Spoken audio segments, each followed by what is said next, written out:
Welcome to the Level Up Your Band podcast, episode 61.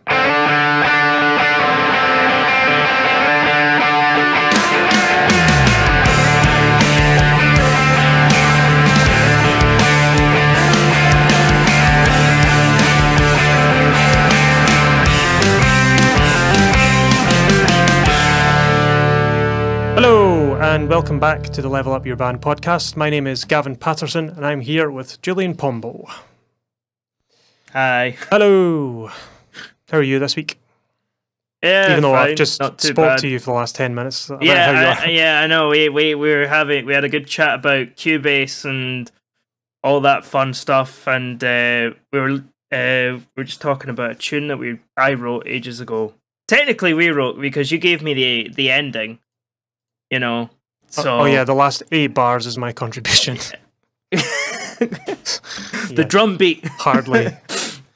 No, it's pretty cool. Anyway, which we wrote a year ago. Yeah, at the start of lockdown, actually, I just had like a moment of inspiration. And I just wrote it. Yep. And yeah, I was playing through it, and I got blisters on my 2 fingies. Literal blisters on your fingers. They're tiny. I don't know if you'll be able to see them there. Yeah, the people listening to the podcast will not be able to see it. I can confirm. I know. They're just 2 little red dots. They're not huge. I've had worse from playing double bass. You know, like I've had blisters all up and down the side of my finger and on my thumb, and like nasty. Big like huge like blisters. I've even had blood blisters. I played somebody else's bass that had really nasty strings on them, and I ended up getting, because the bass strings are made out of steel. Yep. And sometimes it depends. My strings have a nylon core, so they're actually like baby strings. You know, they're really easy on your fingers. These ones were like for orchestral playing, so it's like a proper like rope core, and it was rough on my fingers. It ended up with like there was like little bits of iron, like little bits of metal, and in the blister, and I was just in absolute agony and pain. I remember draining those boys, so sore, like draining them and then putting them in salt water to sort of like dry them out and stuff. Ouch. Yep. Nope. But it was good. It gave me a kick up the arse, so now I'm practicing loads. And with a pick, I'm committing like the cardinal sin of bass playing. Yep. Playing with a plectrum, which it's nonsense. Don't let anybody influence you like that. But anyway, yeah. What shall we? Yeah, today. What's the topic for today? I know what it is, but I don't know. Last week we ranted for an hour about money management, so we thought a good sort of segue would be to go along time management. Time and money. Time is money. Yes. So I was thinking about this recently, just because I'm always thinking back to like mistakes I made as a young person playing in bands, and the 2 sort of main personal issues you always face is time and money. Doing 10 bands when you're 18 means that you just run out of time for everything, and being 18 you're always poor, so you're always trying to manage your money. So it's the 2 biggest issues for a young musicians starting out. Yeah. So I thought we'd go back to kind of basics, and we'll talk about some time management. So this is going to be like not time management for the band, but time management for you as a musician who happens to be in a band. We could go into other sort of avenues like actual time management within a band, but we might touch on that a little bit. So how to manage your own personal time so that you can donate more time to your band. So there's a couple of ways in which I'm just going by personal experience because I'm a weird person that likes to keep everything organized. No, you're normal. Okay. Everybody else is weird, man. You're what everybody should aspire to be. Right. Okay, when it comes to organization. So don't just it's okay. I won't be offended. You can just say it. Everybody else is really weird and it's disorganized. Yeah, I know. I think I am the weird one because I would say more people are not like that, and I would say that's what the definition of normal is. Normal is what is the majority. I would say. Could be wrong. No, I'm an idealist anyway, so I'm like, no, the ideal should be blah blah blah. Enforced norm. Yeah.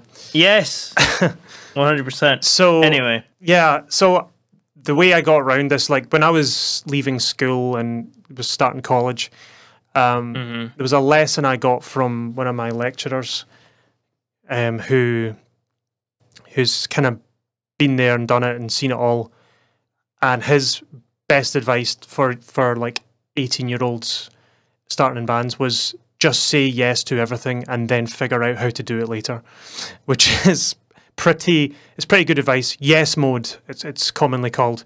If you're starting a new business, that's another thing. If like for example a recording studio business, you're in yes mode, where you just say yes to everything and then get yourself completely engulfed in work and stuff to do. And then once you have that luxury of too much stuff, you can then select out the stuff that is most meaningful to you. Whereas if you're picky and choosy at the beginning, you can end up becoming stagnant before you've even gotten your... And losing out on a lot of opportunities, you know, like you never know where something is gonna lead. Yeah. You know, that one dep gig might lead you to, you know, a full-time position with that band, you know. That happened to me. It's probably happened to happened. you as well. Yeah. Yeah.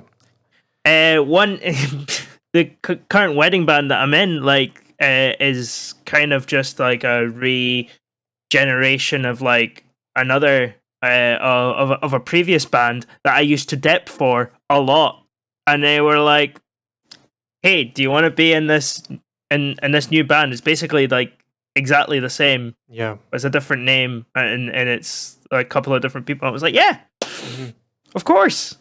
Yeah. You know, so yeah. You never know. So that was good advice in the beginning. It's something you need to monitor carefully because that advice can be really terrible, like later on down the track when you're saying yes to everything and then you end up disappointing everyone. But when you're starting at the bottom, it can sometimes be a good practice. And when I first heard it, I was like, yeah, but what happens if I don't know how to do the thing? And then soon I realized when you've got this looming deadline or this thing that's coming up, you just figure it out. You just do it. You just do 100%. Yeah. Yeah. So many times that's happened to me, man. Like... It's like, well, yeah, I mean, like trying to learn music like on the way to a gig, or you've got a few days to learn 50 tunes or whatever it happens to be. You don't know how you get it done, but you look back on these things, you go, I did that? Like, how did I do that? That's mental. I used to know there was a name for that. I can't remember the name for it. The first time it ever happened to me, I was maybe about 16.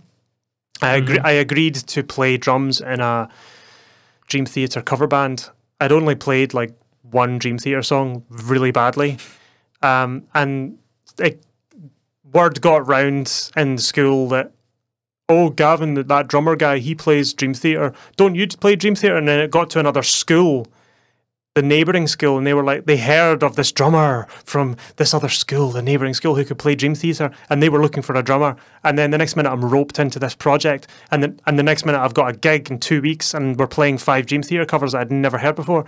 And I was like, oh no. Wow. So I had to learn these new Dream Theater songs I had never heard before in like a couple of weeks. I was only 16, couldn't drive. I was going to rehearsal studios that I'd never been before. It's always fun. Oh, like, and I did it. That was the kind of first thing the first time I'd ever experienced that. But so when I don't know about you, but when I got past that early stage and started getting more established in bands, I found myself in 10 bands by the time I was 19. Yeah, that sounds about right. And like I'm thinking back now. Mondays I was in an orchestra. Tuesdays I would maybe have a day off. Wednesday nights I'd be with a small big band orchestra. Thursday nights I'd be a big band. Fridays I'd maybe go to Ceilidh band rehearsal. Saturday I would be with my prog band rehearsals. Sundays I would be with my sort of hard rock band / funk band / whatever. I had all this stuff going on, and when it gets to that point, I was starting to get a little bit frantic, and I was using my memory to remember where all my times were. I was remembering, like, right, I've got this thing on Friday, I've got this thing on Wednesday, I've got this thing on Saturday. I didn't have a physical diary. And you guessed it, I started messing up and started missing stuff and then getting calls saying, "Where are you? The rehearsal started." And I'm like, "Arr!" And of course I can't drive yet. You know, this was like early on, like 17, just before I passed. I did that for a long time. I didn't learn for a long time until one thing happened, right? And even then, I've had lapses, as you know. They're very, like, you know, to be fair, they are like once in a blue moon. Yeah. But anyway, this one was okay. So I am chilling at home. I get an email, right? Hey, here's the details for next week's gig. And I'm like, sick. I look at the date of the gig, and I'm like, that date looks familiar. Why does that date look familiar? And then I have a look. I've got a gig. So this gig was like in St. Andrews or something like that. I've got another gig on like the opposite part of the country from St. Andrews, right? I think it was like in a border somewhere. At the same time, on the same day. And I'm sitting to myself and I'm like, double booked. Oh no! I remember, it was just like one of those, like, you know, flight or or fight or flight, you know, fight responses, and I was just like, ah! So it got solved. Didn't make me look good though. Made me look terrible. I ended up finding another bass player. I was racking my brains for like people. And I was asking them, hey, are you free this Saturday? Are you free this Saturday? Free this Saturday? This was back in the days where people used to gig like every Saturday, you know?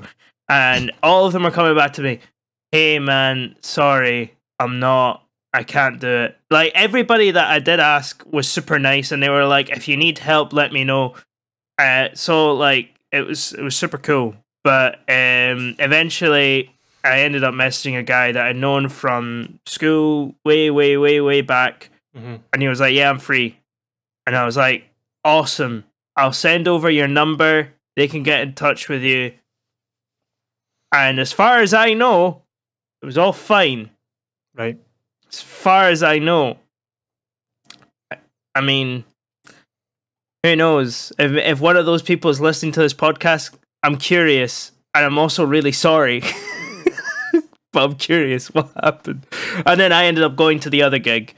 And doing that one, right? And the reason being that the one that I went to was the harder one to dip out. Yeah. Just the music, you know, it was like all original stuff, and I was like, you know, that would be unfair to give that to somebody and have them dip that out, you know. So I ended up dipping the other one out, which was just like wedding band stuff. But yeah, you see. Yep. It can still happen. It can, it can still happen. Yep. If you're not careful, you need to be really meticulous with, you know, and always have your. I mean, I can't show you because I've got my phone. I'm using it as a camera at the moment. That's a electronic diary. Yeah, yeah. You have no like, just put stuff in. Well, that was the first thing I did. As soon as I realized that I was in and over my head, that I was getting paid for some of these gigs now, and I was turning down paid work to go and play free gigs at some Battle of the Bands competition or something, and double booking and realizing that just everything was clashing, and I didn't have a proper like understanding of how much work I was doing. Yeah. So I just sat down one day and I wrote. This was on it was just a paper diary. It wasn't even a up-to-date diary. It was like a diary that was like 10 years old. It just had dates on it. I just wanted to visualize. This was pre-smartphone for me. Right. I didn't get a smartphone I didn't get an iPhone until 2014. So it was quite late to the game. Before that, I had a crappy Samsung thing that took like 10 minutes to just open Facebook. So I grabbed a diary out of a drawer that was from like 2006 and just wrote down all the things that I have in a week and just visualized it in front of me, and I went, oh, I'm busy. And I'm really busy, and I don't really fully grasp that. So I need to start culling some things. Oh, that was a lot of it as well. Is you have that sudden realization of like, how much am I doing? Yeah, that is really a waste, and like, how much am I turning down? You know, yeah. And you have to make some difficult decisions. You know, like, because sometimes you're having to say to friends and stuff like, hey, I can't do this thing anymore because I just can't, you know? Yeah. And as long as you do it nicely, we've done a couple of podcasts before where we've talked about how to be a nice person, but if you follow those steps, then people will generally be cool with it. But yeah. So that kind of leads on to the next part. So if you find that you're not finding time for things, and everything seems to be like a bit of a mess, something I did was I made a list out of all these things that I do on a weekly basis and ranked their importance to me. So, and you can go really nitty gritty. Anything that takes up your time, anything, any activity that you do and takes up part of your day should be written down in a diary. Whether that's literally eating, sleeping, meeting up with friends, your job, your band, everything. Because if you're like, oh, I want to be in 10 bands, you might be neglecting family and friends and eating properly and getting enough sleep, and like things have to give somewhere. So just making a list of all the things you do, and then realize, oh, I'm doing 5 things in a week that I don't really care about anymore. And maybe if I ditched it, I could focus more time and effort on things that I do care about. That involves recreation, by the way. Recreation is like, don't let people fool you that, because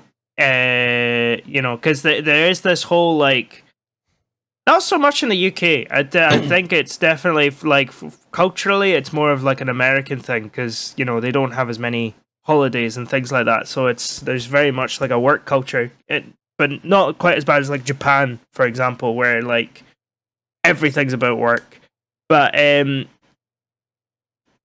timetabling time to play video games is good. It's just about being smart, or watching TV or whatever. It's just about being smart about where you put it in.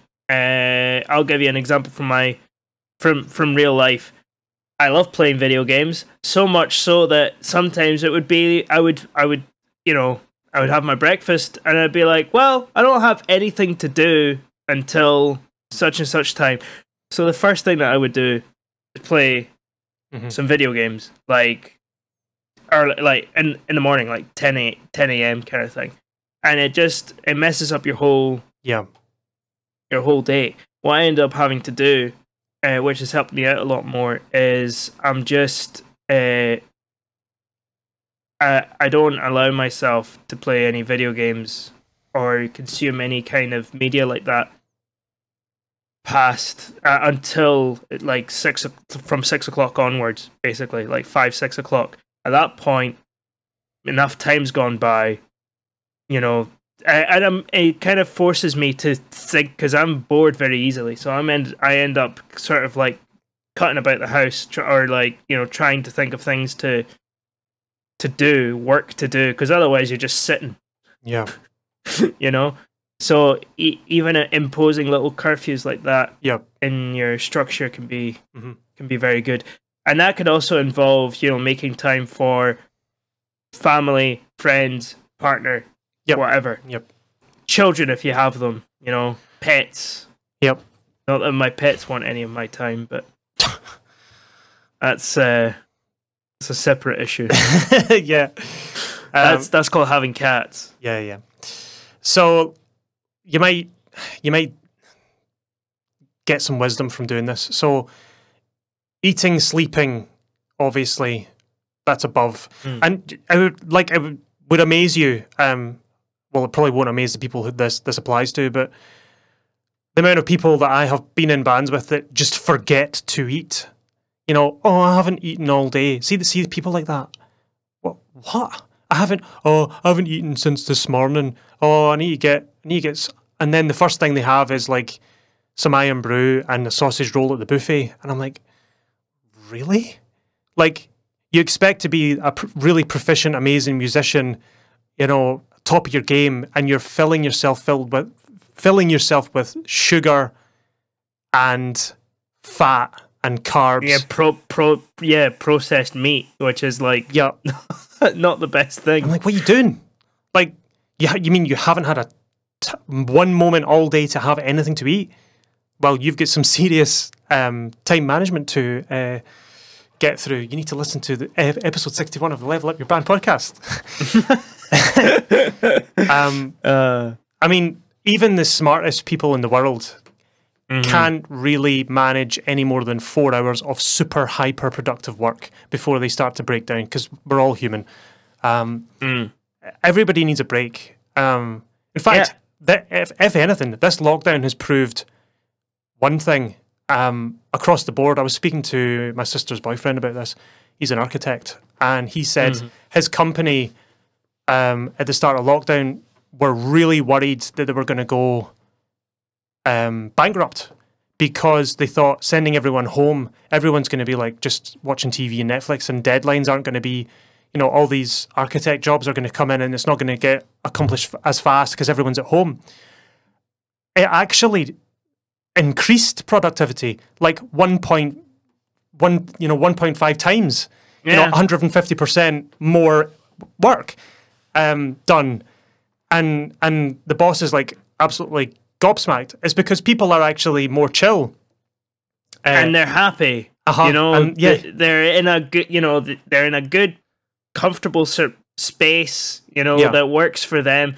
It's gonna be, I think it's gonna shock a lot of people. That's for a different podcast. That's like Level Up Your Workplace podcast that we're starting. It's just an interesting. It's just an interesting it's thing. True. How important you must schedule for free time.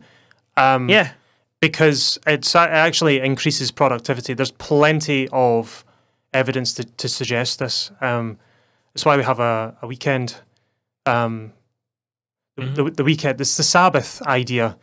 The weekend. I think the weekend came about. It was an American invention where the Christian Sabbath is a Sunday and the Jewish Sabbath is a Saturday. So they decided to just make Saturday and Sunday off for everyone, and then it kind of emigrated to the UK, and we ended up becoming a weekend here as well.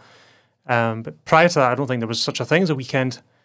And it's such a great thing to have. And if you work a type of job like me, where you're working weekends, you need to invent your own Sabbath day, your own day off.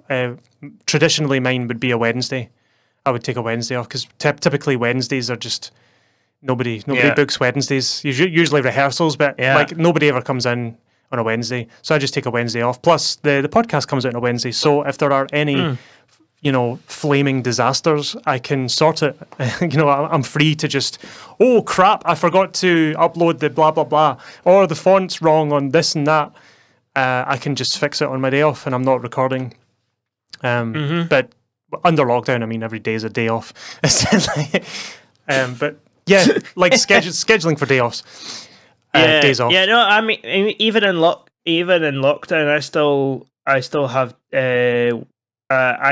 my weekend is a Thursday. Well, no, I lie. My weekend is not a Thursday.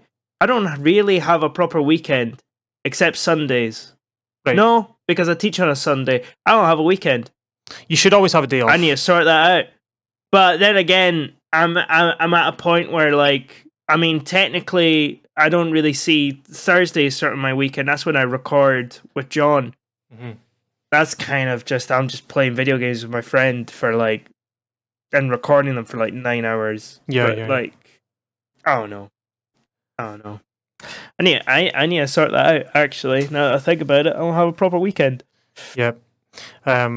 So once you've got this list of all the things that you do in your week, then you can start ranking them. So, and you realize that there are some things on this list that just they're not true anymore. I did this I do this every now and again, actually. I've done it a couple of times. It's kind of like occasionally going through your Facebook friends list and yeeting all the ones you haven't seen in 5 years and you don't really care for anymore. So it's about 10 years ago now, 2010, 2011, 2012, roughly, I had a look at my diary and I was like, right, there's lots of stuff in here that I used to care about and now don't. Lots of projects I used to be part of or am part of and don't want to be anymore. And I just went, right, I really love these things and I can take or leave these things. So the things that I can take or leave, get rid of them. There's a book on that, actually, that I would recommend people get and read. It's called The Pumpkin Plan. It's all about focusing on the things that yield the best results. It's about a pumpkin farmer who grows the largest pumpkins in the world, and he did it by focusing on the ones that yielded the greatest results. And if he focused his attention on a small select few things, they would grow to an enormous potential. Whereas if he had lots and lots and lots of pumpkins, they would all sort of grow to an average, sort of all the same. And it's the same with your schedule. So if you ditch the things you're like, meh, and then focus on the things that you're like, yay, like friends, family, eating, sleeping, days off, your job, your favorite band, whatever it happens to be. So just getting your priorities right. So some things that I hear people say, because I've been in bands with people who don't know how to time manage and they're in 10 different projects, and they will say things like, oh, I love being in this band. It's my favorite thing. I love it. And then simultaneously go, oh, I can't make next week, by the way, guys. I've got a gig here, blah, blah, blah. Oh, I can't do this at this time because, oh, I've got this thing on. And you're like, well, I thought you liked this band. I'm playing with this other band. It's like, It's like, pick a band, pick a thing. Like, pick your priorities. You have to make hard decisions. If you like two bands, you need to weigh up the pros and cons and then make a decision from there. So now that you know all this, like, you've got this hierarchy of importance of things in your life, you can now make a decision. So there's some things that you can do, and I've seen people do. For example, if you come to the conclusion that you simply do not have enough time for this band, whatever you're in, you've got a couple of options.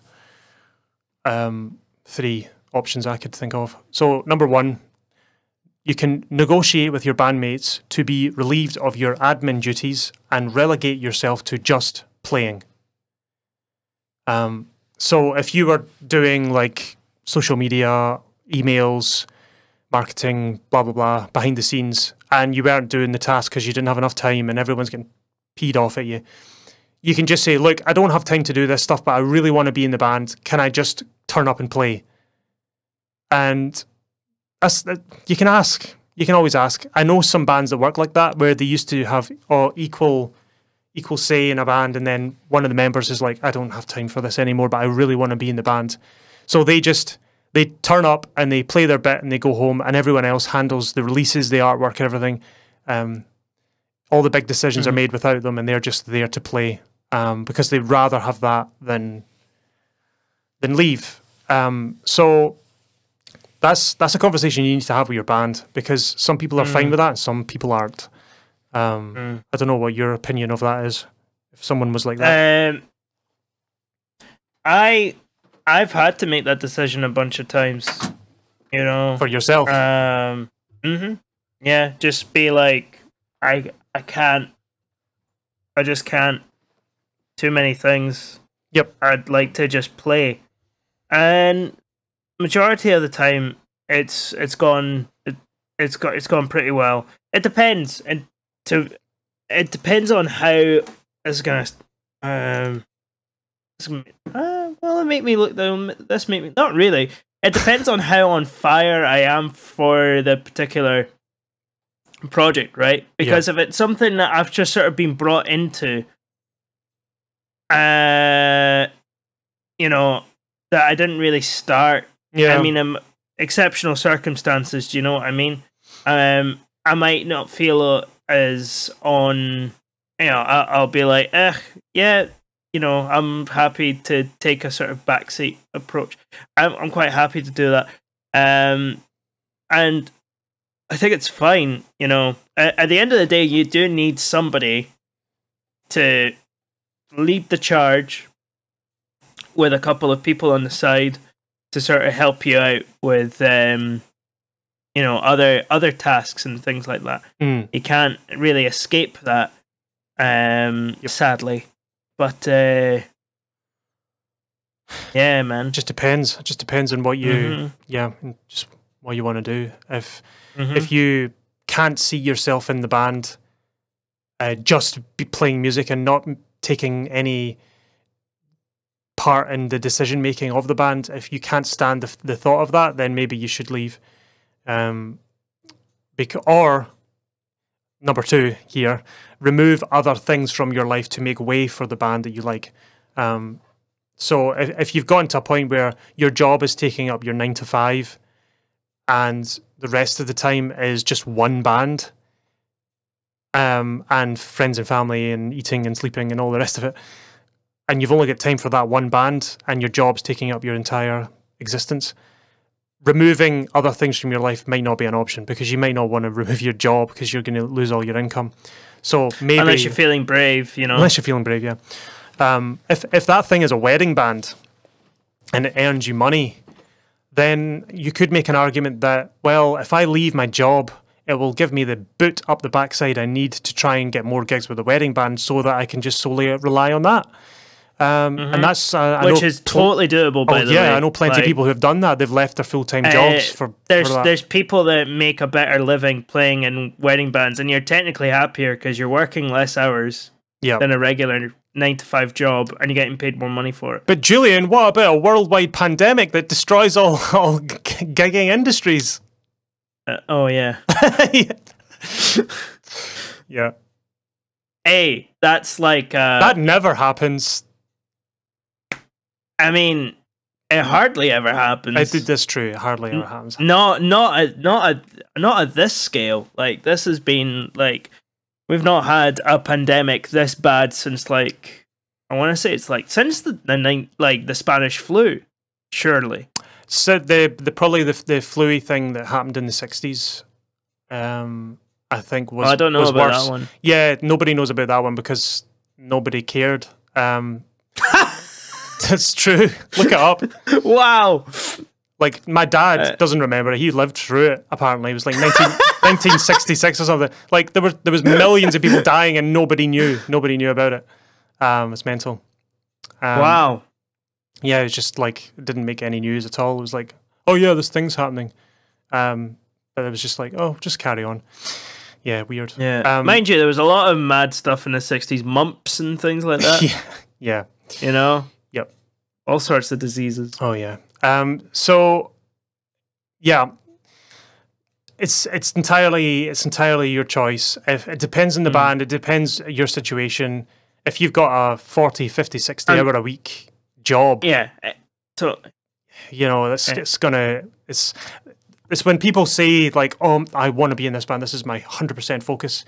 oh yeah, and I'm also an engineer. It's like, Yeah. well, yeah, it's only going to be I your mean- 100% focus up to a point, because you can't do both. Yeah, the only other thought that I had there, if it's possible, and it's looking like, you know, the band that you're in has potential to do really well, or is starting to do really well, it might be possible to like move down to a more part-time position rather than full-time, you know, depending on Yeah. things. You know, it's entirely possible. You know, if you're like a teacher, like a classroom teacher, for example, you know, you could go from being a full-time teacher to just part-time. Yeah. Still quite a few hours, but not nearly as much. You know, Another good book to read based on that kind of idea of taking yourself out of a full-time job and going self-employed or moving into something else is The 4-Hour Work Week by Tim Ferriss. It's a great book. It's just basically about going from a 40-hour week earning, you know, 40,000 to a 4-hour week earning 400,000. Actually working less and making more. It's doable. A lot of people. There's the big motivator that usually motivates people is children, having kids. It's usually like, oh, I must provide, I must go and get money now. Quitting your job does that as well. It's probably the same thing, like quitting your day job to go and pursue a self-employment thing or a musician thing. It's like, oh, I actually need to do something now. I can't just, you know, sit back and let things happen. I need to actually go and actively do something. It's an incentive thing, but you need some serious what would you call it? Courage to do that. Certainly. Yeah, cojones. That's the one. Yeah, testicular fortitude. Yeah. So new album out now by Testicular Fortitude. Available on all major streaming platforms. Anyway, so all this stuff being said, if you continue the way you're going with your 10 bands or your full-time job and trying to juggle everything, things will get pretty messy. I've also seen this side of it as well, and it's not nice. So here's some things that I've noticed just from my own personal experience. Your bandmates will resent you. They will talk about you behind your back. Your opinions on creative and administrative ideas will be less respected. Everyone, including you, will be much more miserable as a result. Yeah. Do you know what that sounds like? It sounds like you becoming a roaster. Yeah. Basically. Yep. Yeah, we should do a podcast Anything on but how to become a roaster. That's our April Fool's episode.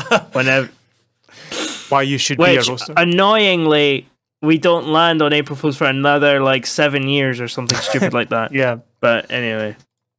You've just given the game away. If we ever try to do that now, we know we can't fool anyone. Yeah, I mean, we've all been in bands in situations where there's that one person in the band who's not putting exactly the same amount of effort as anyone else, and it starts to get messy. Just communication, man. It's really important. Just be upfront. You know, like people aren't gonna get mad if you're like, "Hey, I'm sorry, I can't. Unfortunately, I'm struggling to make time for the band because I have a full-time job and I have to pay a mortgage." It's like, understandable. Have a great day. You know, thank you for telling us. You need to get that out there, you know, soon. And this goes for bands as well. Like, specify the kind of, you know, be specific about the kind of commitment you're expecting from people that are joining you. You know, because otherwise, people won't really have any clue. You know. Yep. Really, and then, you know, this, that, and the other things get out of hand, blah blah blah. Yeah, it's a good point because if you join a project, you want to know what kind of stuff is expected of you. Because I'm less likely to join a less serious project, really. You're right. Okay. I'd rather, if I joined a project, I'm like, cool, so like, what's the plan? Usually when I play with people, I do ask them like, so like, who does what? How's this working? Usually you could just tell, but if not, just ask, right? And if it's like, oh, it's not really too serious, it's just for a laugh, it's just for this thing, I'm more likely to go, nah. No, I'd rather that it was a laugh that went somewhere. Because I'm game for having a laugh, man. As long as like there's something going on. Yeah. Do you know what I mean?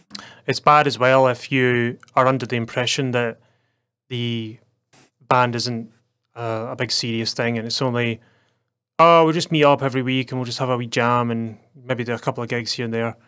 Complain about our wives. And complain about our wives and our job and how much we hate everything.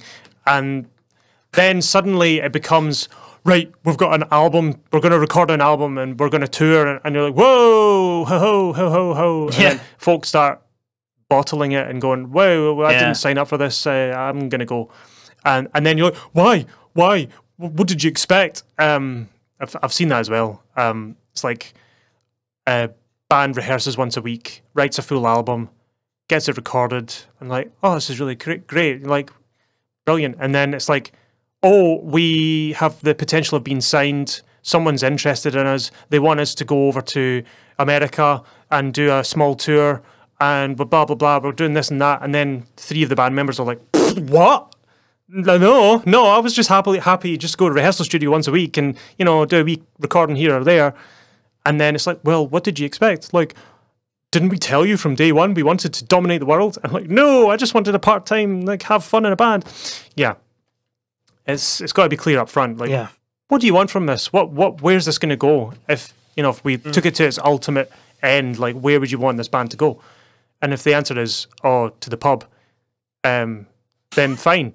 And if it's like to like Wembley Stadium, then it's like, okay, that's a different thing. I need to, yeah. If your drummer and bassist are like Wembley Stadium, and then your guitarist and vocalist is like, I just want to go to the pub, mate. You've got band members who are like 100% the band, and then you've got other guys who are like, oh yeah, I think I'm in a band. Yeah, am I still in that band? I don't know. Like, different priorities. You get mismatch of priorities, and that's where things start to get really, really messy. It's not nice when you're, I don't know, one of your band members hasn't turned up for rehearsal yet, and then you all start talking about him behind his back, like, oh my god, did you hear what you said the other day in the group chat? Oh my god. I was gonna say something stupid like, did you see the new I don't know, whatever, I don't know, something stupid about clothes or something, I don't know. That was the least stupid shirt he was wearing, I don't know. That was the least commitment I've ever heard anyone put into a comeback I've ever heard. Like, yeah, man. Oh, I'm the wittiest just when it comes to comeback. Own it. I just can't. I just can't do it. Like, as soon as, like, if I've tripped up, I'm like, it's that's it. Just go with it, man. Just go with it. Yeah, it's fine. So yeah, it's kind of everything. In a band is time management, your own personal time management, not the band itself, but like, there's nothing more. We kind of touched on band time management, a little bit, before. We've sprinkled it in loads of different episodes. Go back and listen to all of them, and you'll get a full episode's worth of knowledge. Yeah, totally. It's a big deal. It's kind of, obviously, we haven't been thinking about time management, us personally, for a while, just because What is time? bands are like It's an illusion. Time has been flowing very strangely recently over the last year. I can't believe it's been a year. It's just I know. It doesn't make sense to me at all. That was weird. It was just like last year was just like whoop, and now it's gotten like the start of the year felt like a whole year. Like January felt like the longest month of my life. Yeah. And then March hits and it's like it starts just going spirals fast. off. And now things are kind of going a little bit, I don't know, time's just a little bit strange. It stops and starts. Bizarre.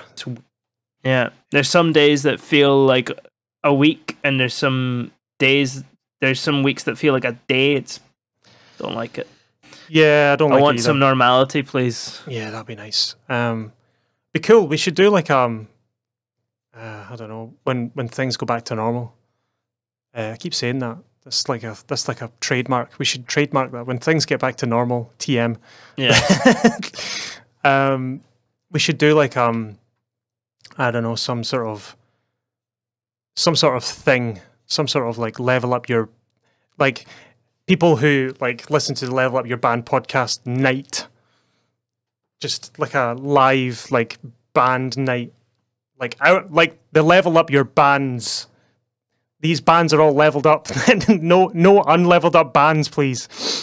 That's not a bad idea. That'd be quite cool. Like a gig type thing. Yeah. No That'd roasters. be sick. It would be cool, wouldn't it? Yeah. If you like this idea, let us know.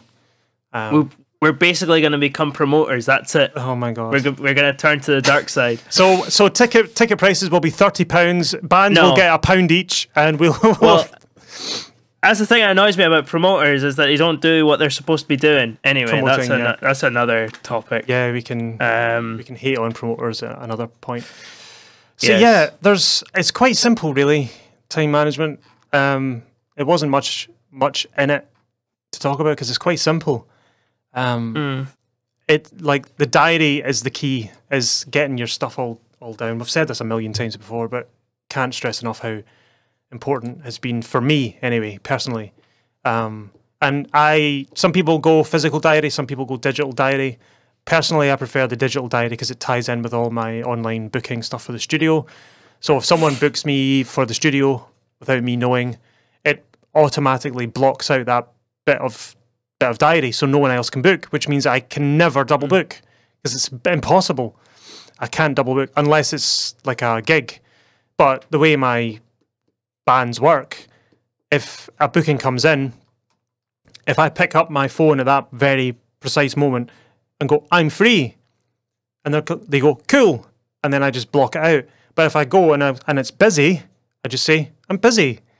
It's simple. I kind of run my life, or I used to run my life around my digital diary. I think it's great. It's a good tool to use. Everyone's got a smartphone, so why not use it? Yeah.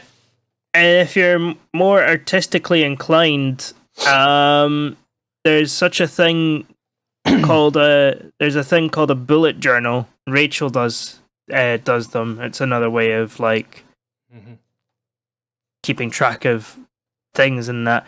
The actual guy that invented it didn't have those kind of, bullet journaling has turned into something completely different. Like if you actually have a look at proper bullet journaling, it's the most minimalistic thing you'll ever see.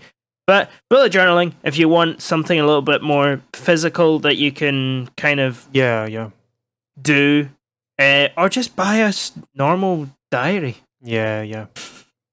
Just buy a physical diary. I don't ever. I know they're more popular with women anyway. Handbags, things like that, because women's clothing just doesn't have pockets. Yeah. That's the reason why. But I don't have pockets big enough to stick a diary in them. So phone works for me. Yeah. And it means I can also access it on my computer as well. You know, because I've got my phone and my computer linked up. So it makes sense. Cool. So I think that's all I really want to say about that. Just Like when things start to go back to normal TM, time management's going to be a big thing, because we're as musicians, as wage earning musicians, we're all going to be saying yes to everything. We need all the money we can get. So time management is going to be increasingly difficult as things open up. I can imagine I'm not going to have a day off for a long time, and I'm fine with that. Yeah. Well, I'm looking at my wedding band calendar, and it's just been filling up. Yeah. You know, we're gonna our debut is actually not gonna be too bad. Yeah. You know, that's good. So that's one plus side. Yeah. But yeah, man. Yeah, it's going to be a busy time for musicians, I think. Yes. When 100%. When it all lifts. Definitely. It's going to be good.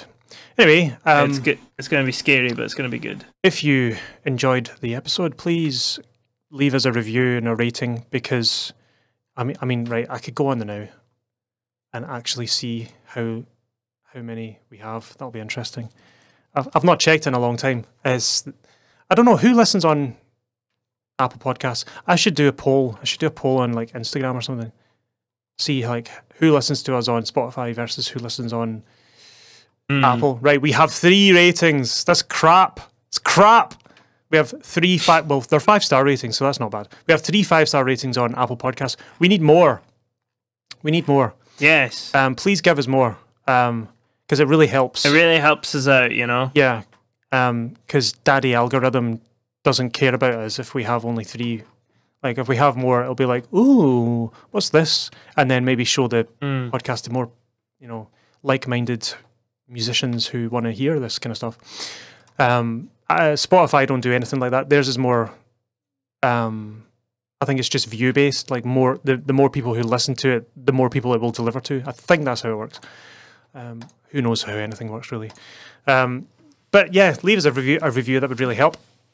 And we're also on YouTube, so you can watch it if you fancy like chilling in the evening and actually watching the podcast instead of listening to it. You can do that too. So you can comment and like and subscribe on YouTube. We're on Instagram and Facebook. The Facebook gets absolutely nothing because nobody cares about Facebook. Instagram seems to be a wee bit more popular. Everybody's moved to Instagram. Every time I go onto Instagram, I see new faces and new things pop up, and I'm like, oh, okay. Only now have people started making a move. Yeah, it's weird. Like I can post a video on Facebook and it gets 2 likes, and then you post the same thing on Instagram and it'll get 20. Just one thing. Doesn't matter what it is. Yeah. It's just all the engagement is kind of shifted over, which is fine. We'll be there. Whatever. I mean, it's all toxic garbage anyway. Pick your poison. Whatever social poison you like. It's all social media. It's all terrible. Yeah. So agreed.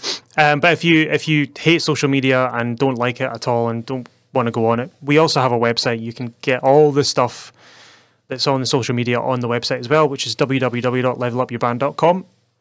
We actually offer even more on the website than we do on social media. We have some little helpful PDF guides on different aspects of leveling up your band, which are for free. You can download. So that's always useful as well. But yeah, that idea about the whole level up your band gig, that'd be quite cool. I don't know how feasible it is, but yeah, at some point, like if you listen to the podcast and you have a band, locally, yeah, obviously, unless you want to travel. We can't fly you in, man. No. It's not gonna happen. I don't know. It's an idea. I mean, because we could have like a pool of like not just musicians, but like I don't know, like we could have an event, like artwork type people, manager type people, sound engineer type people, all in the same room at a sort of event or something. That'd be really cool. I'm thinking well off in the future, but who knows? That'd be really cool. Never know. Anyway, hope you enjoyed the episode and hope you all have a fantastic week, and we'll see you next time. Bye-bye. Bye.